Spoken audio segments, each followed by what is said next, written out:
Hello everyone, welcome to my channel. సహజంగా మనం ఏ గుడికి వెళ్ళినా దేవుడికి నైవేద్యాల రూపంలో పిండి వంటలు, పరమాన్నం, పులిహోర, దద్దోజనం వంటివి సమర్పిస్తుంటాం. అయితే ఓ కాలభైరవుని ఆలయంలో అక్కడి ప్రజలు మద్యాన్ని సమర్పిస్తారు. ఆశ్చర్యంగా ఉంది కదా, కానీ ఇది నిజం. మధ్యప్రదేశ్లోని ఉజ్జయినిలో కాలభైరవుని ఆలయం ఉంది. అది షిప్రా నది ఒడ్డున ఉంది. ఉజ్జయినిలోని ప్రధాన ఆలయాల్లో ఇది కూడా ఒకటి.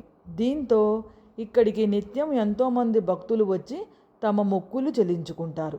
ఆ క్రమంలోనే తమ ఆరాధ్య దైవం కాలభైరవునికి మద్యం సమర్పించటం ఆనవాయితీ.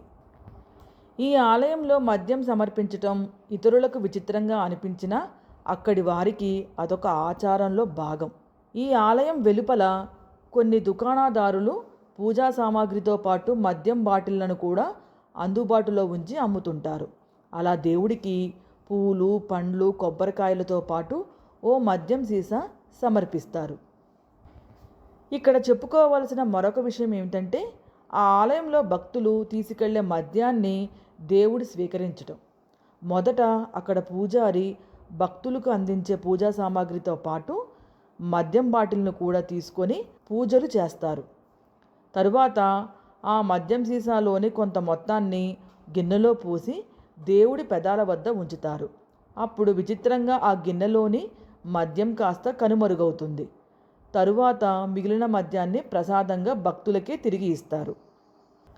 అయితే ఆ దేవుడి నోటికి ఎలాంటి ద్రవ పదార్థం మింగడానికి వీలు లేకపోయినా మద్యం కనుమరుగవ్వటం దేవుడి మహత్యం అంటారు అక్కడి స్థానికులు.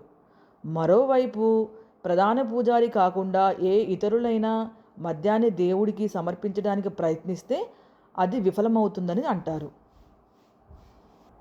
ఇది ఫ్రెండ్స్, ఉజ్జయినిలోని కాలభైరవ ఆలయం గురించి. నెక్స్ట్ వీడియోలో మనం మళ్ళీ కలుసుకుందాం. నా ఛానల్ని తప్పకుండా సబ్స్క్రైబ్ చేసుకోండి. నా వీడియో నచ్చితే లైక్ చేయండి, షేర్ చేయండి. Thank you.